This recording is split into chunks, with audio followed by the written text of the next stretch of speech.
학부모 면담은 이제 교사가 아동에 대한 정보를 얻게 되고 유아교육 기관에 관찰한 것을 토대로 부모에게 아동에 대한 정보를 제공하는 부분이 있죠. 학부모 면담은 이제 교사와 부모가 서로의 정보를 교환하면서 아동에 대한 보다 더 정확하고 세부적인 정보를 공유하고 부모가 자녀의 세계에 대하여 더욱 잘 이해할 수 있게 하는 부분이 있습니다.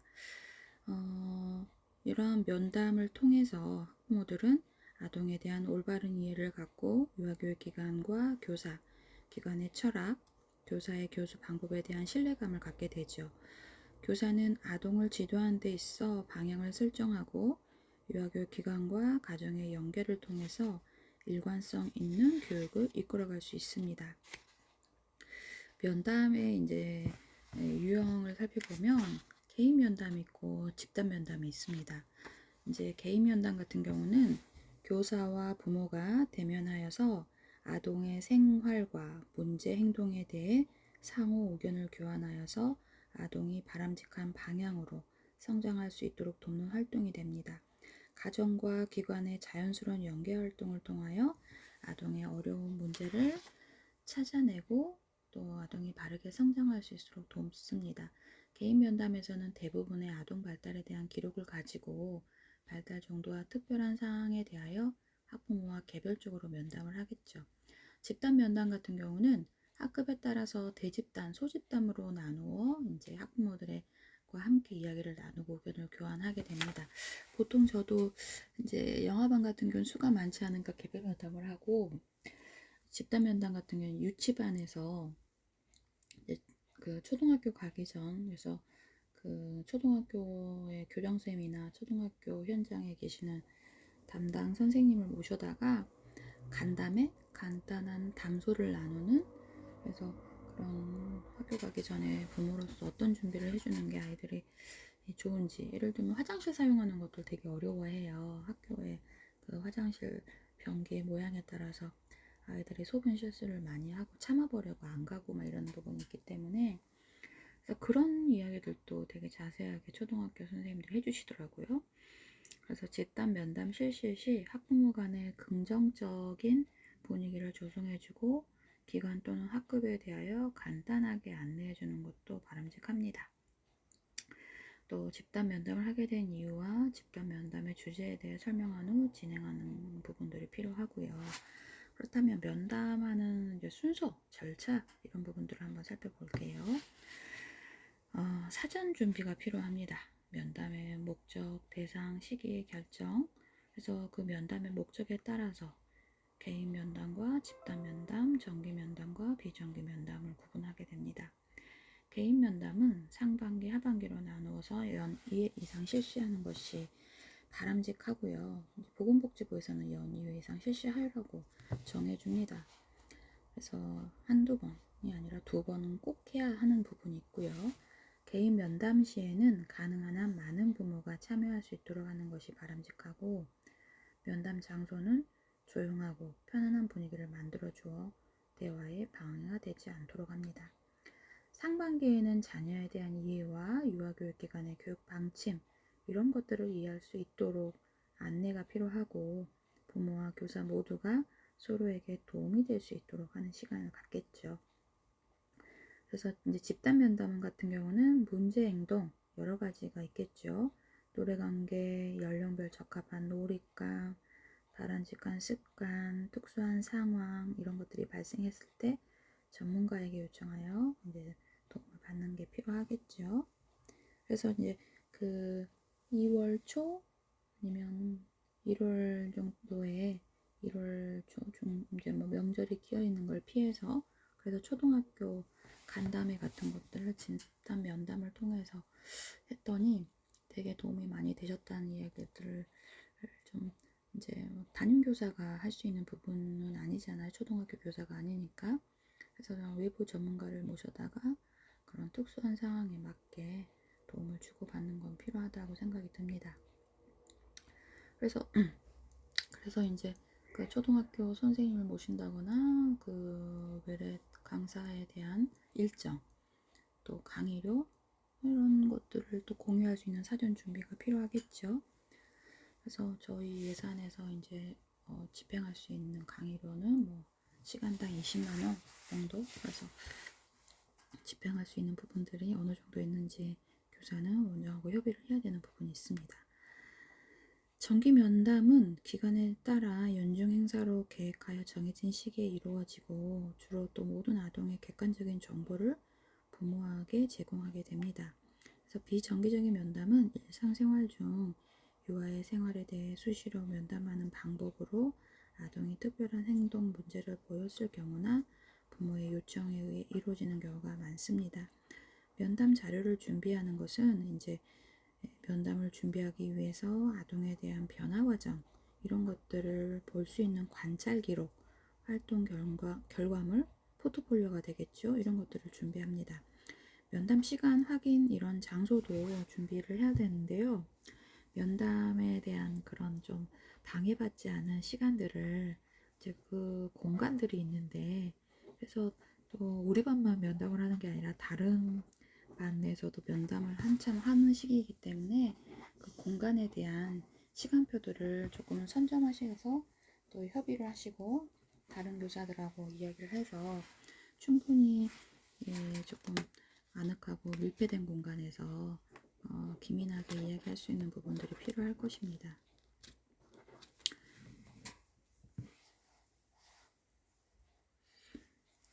면담을 진행하는 부분도 이제 부모와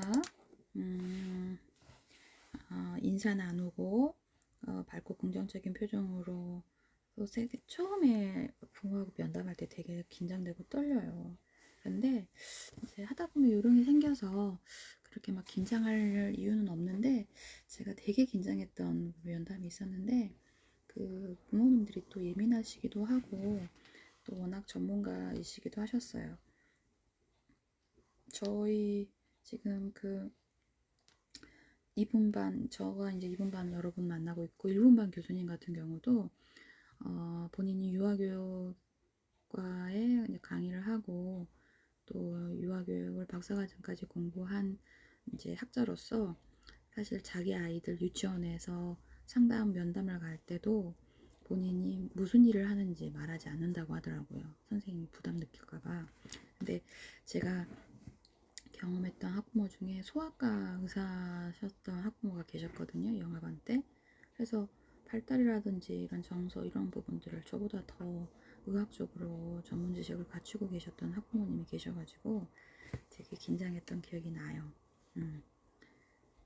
그래서 그런 부분들에 대한 좀 긴장감이 공부를 더 할 수 있는 계기가 되는 부분들도 있고요. 그래서 면담을 통해서 아동에 대한 이해를 돕고 아동 지도에 도움을 얻고자 하는 부분들을 면담을 하는 이유에 대해서 이제 조금 안내할 필요가 있습니다. 면담을 진행할 때 선생님의 그런 임하는 태도는 긍정적인 표현을 주로 사용해야 되겠죠.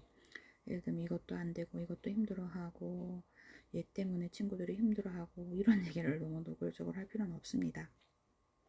그래서 학기 초는 주로 부모의 이야기를 들어주고 학기 말에는 교사가 주도적으로 이야기를 이끌어 가야 합니다.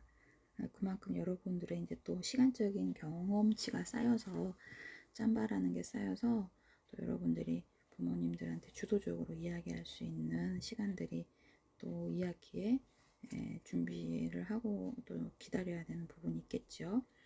그래서 선택의 상황에서는 되도록 정답이나 결정을 해주는 거는 조금 위험할 수 있습니다. 그래서 부모가 스스로 결정하고 판단할 수 있도록 도움을 드리는 게 필요합니다. 또 면담은 정해진 시간 안에 자연스러운 분위기에서 마치도록 해야 되고 시간이 지났다고 해서 너무 서두르지 않도록 해야 합니다. 사실 바빠요. 1대 3, 1대 5, 1대 7, 1대 15, 1대 20 비율의 면담을 해야 되기 때문에 계획은 20분, 30분 이렇게 세팅하고 다음 어머님 이렇게 시간을 세팅하고 약속을 잡는데 그 시간에 딱 떨어지게 면담을 마친 경우는 드물어요. 그래서 마음도 급한데 부모들은 더 선생님하고 이야기하고 싶어 하고 또 이런 시간이 귀하기 때문에 시간이 막 되게 빨리 가는 부분이 있습니다. 그래서 면담을 마무리하기 전에 부모가 상담 내용을 잘 이해했는지 확인하고 교사에게 부탁하고 싶은 말이 있거나 아동에 대한 정보를 더 나누기 원할 경우에 면담 후라도 전화 면담, 등원, 귀가, 자연스러운 분위기에서 아동에 대한 이야기를 나눌 수 있도록 하는 게 필요합니다. 그렇다면 면담의 실제를 한번 살펴볼게요. 개인 면담에 보통 연휴에 정도 실시하고 대체로 학기 초 4월경에 이루어지고 아동의 발달, 행동 특성, 성격, 부모의 이야기를 들어보고 교육 시 도움을 받을 수 있도록 또 12월 말경 12월 말기 연말이라서 휴가도 선생님들 남아있으면 막 쓰시고 이러기 때문에 11월부터 저는 이제 학부모 면담을 하라고 하는 부분이 있거든요. 담임교사가 아동을 다양한 방법으로 관찰하고 그래서 여러분의 관찰 기법들을 배우셔서 그런 관찰 내용들을 공유하면서 아이들의 성장, 변화 과정에 대한 내용들을 이제 상담을 통해서 안내하는 부분이 있습니다. 그래서 영아의 경우 기본생활 습관, 발달 영역으로 발달의 특성에 맞게 관찰과 평가를 통해 이루어지고 3, 5세 유아의 같은 경우는 흥미 영역에 대한 부분으로 이제 영역별 발달 특성에 대한 평가를 통해서 구체적인 면담이 이루어지는 부분이 있습니다. 직접 면담은 학부모가 원으로 오셔서 담임교사 면담을 하는 형태를 말하는데요. 이것도 2, 30분 하겠죠. 얼굴을 보고. 그래서 개인별 포트폴리오, 활동 중 특별한 사진, 자료 같은 것들을 준비해서 정확한 정보를 제공하여서 원과 가정이 함께 협력하여서 어려운 상황을 해결해 나가도록 이렇게 안내를 해주고 도움을 받는 부분들이 필요합니다. 또 이제 전화 면담 같은 것도 이제 못 오시는 경우는 전화 면담을 할 수 있겠죠. 그래서 상대의 표정을 읽을 수 없기 때문에 대화로 굉장히 신중하게 이야기를 하시는 집중하시는 것도 필요하고 방해받지 않는 장소에서 시간과 장소를 선택해서 전화할 내용을 준비하고 면담이 이루어지는 부분이 필요합니다. SNS 이제 면담도 있는데 이제 보통 요즘 이제 웹이나 알림장으로 키즈노트를 사용해서 미리 상담 내용을 준비하고 스마트폰이나 인터넷을 통해서 상담 내용을 작성할 수도 있습니다. 시간이 너무 안 돼서 못 갑니다 하시는 부분도 있어요. 그래서 연이에 실시하라고 했는데 이제 부모의 사정으로 못한 것들을 그런 것들도 기록에 남기고 이렇게 대화가 충분히 이루어진 내용들을 기록에 남길 수 있습니다. 집단 면담은 다양한 주제로 이제 여러 부모가 함께 면담이 이루어지는 형태이고요. 비슷한 행동 문제로 인해서 면담이 이루어지는 경우들이 있습니다. 집단에서 부모는 자신의 아이만을 문제라고 생각했던 것이 이제 다른 아동에게도 발견될 수 있는 평범한 행동에 대한 부분으로 이제 위안을 받을 수도 있겠죠. 그래서 이제 집단 면담할 때 유아교육 기관의 교육 이념, 교육 과정, 교사의 지도 방법 이런 것들을 학부모들께 안내를 하고 또 학기 말에 집단 면담이 이루어질 경우에 학기 초에 비해 달라진 점이 무엇인지 아동의 변화에 대해서 학부모의 교사가 함께 정보를 교류하는 시간이 필요합니다.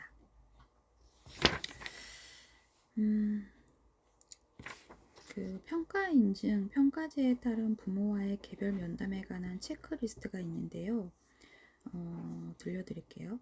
평소 가정과 다양한 방법으로 소통하고 정기적인 개별 면담을 통해 가족을 지원한다. 그에 따른 세부 내용들은 평소 2가지 이상의 방법으로 가정과 소통하고 있는지 기록을 확인한대요. 종이, 지면으로 가정통신문, 알림장, 소책자, 게시판, 전화 또는 온라인 매체, 문자 메시지, SNS, 스마트 알림장, 홈페이지, 카페, 블로그, 수시 면담은 용료와의 특성이나 가정의 배경을 고려한 비정기적인 의사소통, 집단 모임은 소모임 행사, 부모 만족도 조사를 합니다. 기관 이제 서비스 전반, 운영에 대한 만족도, 연 1회. 그래서 저희가 한전에서 177명의 부모님들과 이런 조사들을 하는데 4.5 만점에 4.37을 받았어요. 제가 잘해서가 아니고 우리 선생님들이 학부모님들의 그런 요구들을 잘 따라서 결국 큰 불협화음 없이 잘 이끌었던 것 같아요. 이게 은근히 스트레스입니다. 중요한 부분은 아닌 것 같은데 중요하게 차지를 하더라고요. 모든 영유아의 부모와 연위의 이상 개별 면담을 하고 주요 면담의 내용을 기록 관리합니다. 이것도 그 기록한 내용들을 관찰자가 와서 확인을 해요. 개별 면담 실시 일시 대상 면담자 면담 내용에 대한 기록이 있는지, 영유아의 적응 문제나 가족이 당면한 문제를 영유아 관찰 면담, 개별 면담, 가정통신문을 통해 파악하게 있는지 이런 부분들을 이제 교사를 통해서 선생님 잠시만요 면담 좀 하게요. 관찰자가 교사를 불러서 이야기를 하게 되죠. 그래서 원장님들도 좀 불안해요. 이제 보통은 원장이 선정한 선생님, 또 관찰자가 뽑은 선생님 이렇게 해서 이제 면담들을 하는데 또 이제 안 걸렸으면 선생님이 걸릴 때가 있어요. 또 준비하고 있는 선생님이 걸릴 때도 있고요. 걸렸다는 표현보다는 당첨됐다고 표현하는 게 맞나요? 그래서 그 선생님의 표현으로 인해서 점수가 이제 조금 왔다 갔다 하는 부분들이 있습니다. 보호자가 요청할 경우 이제 지역사회 전문기관에 대한 정보를 제공하는 부분이 또 확인되는 부분입니다. 다음 장으로 가볼게요.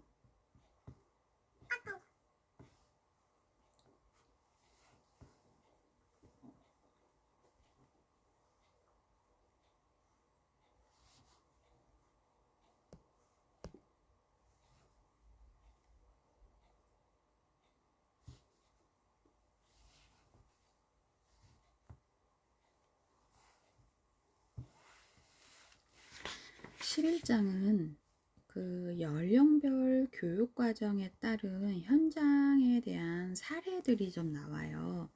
그래서 이제 11장에서는 표준교육과정에 기초한 영아평가, 또 유아반의 이제 3, 4, 5세에서 국가 수준의 교육과정인 누리과정에 대한 부분이잖아요. 누리과정에 기초한 유아평가. 그래서 영아와 유아로 나누어서 11장과 12장이 편성이 됩니다. 그래서 훨씬 조금 그 관찰 기록에 대한 부분들이 알차게 이제 내용에 담아지는 부분인데요.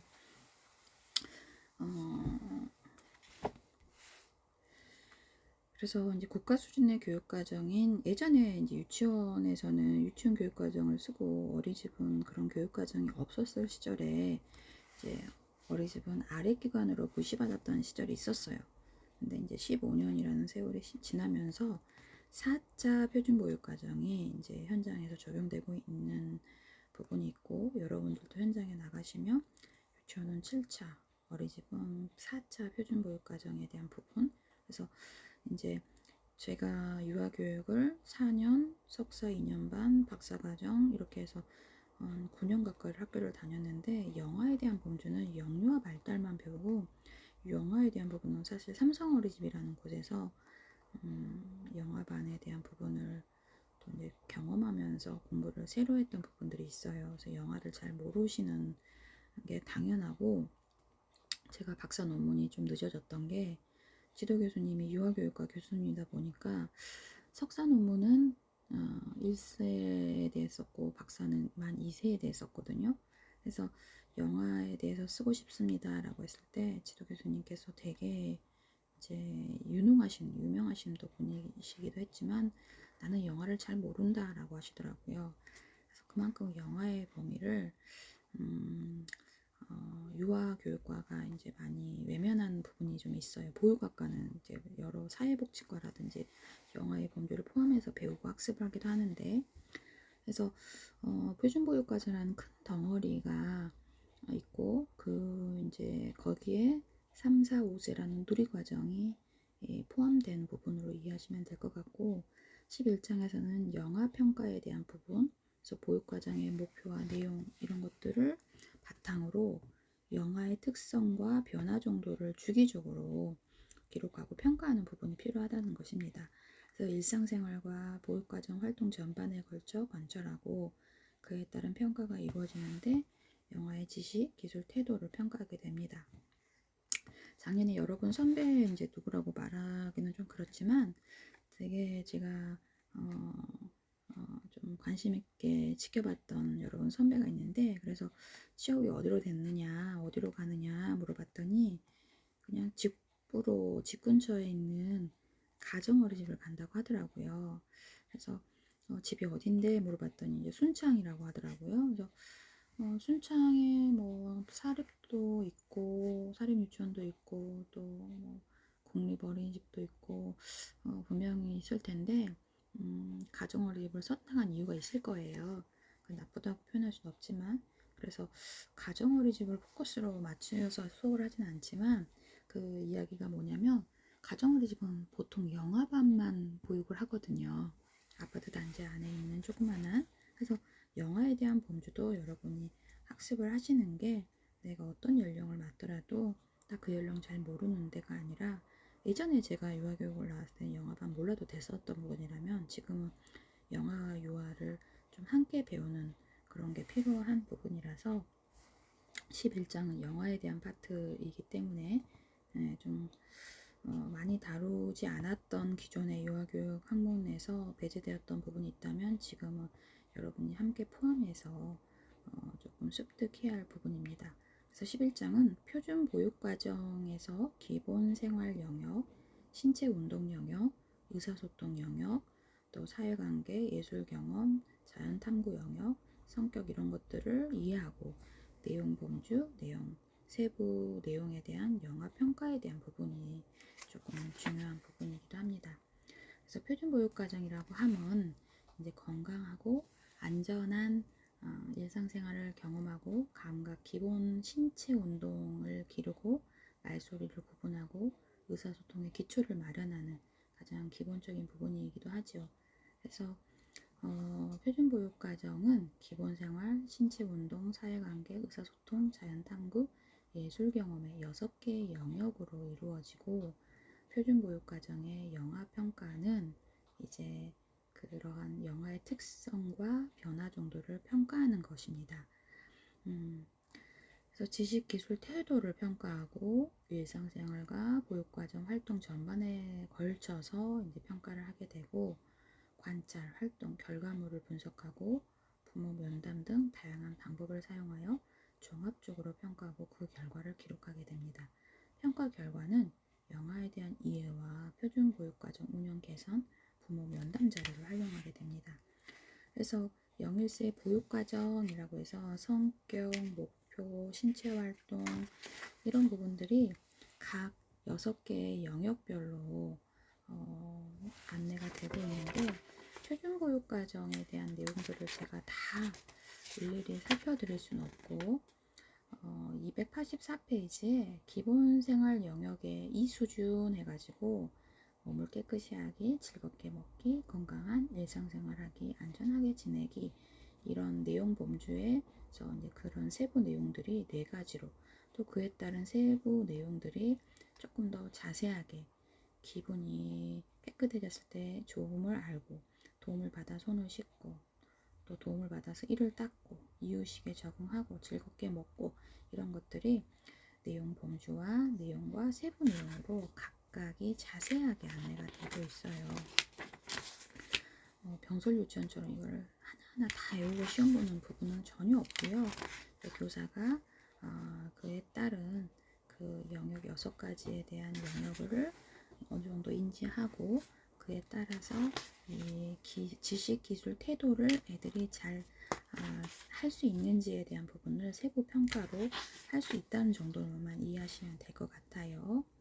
그래서 좀 전에 의사소통, 듣기, 읽기, 쓰기, 말하기 해서 이런 부분들도 아이들이 지시하는 말을 잘 이해하는지, 그림책을 보고 함께 넘기면서 말을 잘 듣는지 이런 것들을 이제 교사가 체킹할 수 있습니다. 그래서 11장 같은 경우는 표준 교육 과정에서 영아의 그 세부 체크 항목들을 1수준, 2수준으로 잘 되고 있으면 동그라미, 중간이면 세모, 안 되면 가위표 해서 체킹하는 부분들이 세부 평가에 대한 부분을 이제 자연 탐구까지 그래서 호기심을 가지고 주변 세계에 다양하게 탐색하고 수학적 상황을 인식하고 자연 환경에 대한 부분 변화를 이해하고 이런 부분으로 이해할 수 있는 것입니다.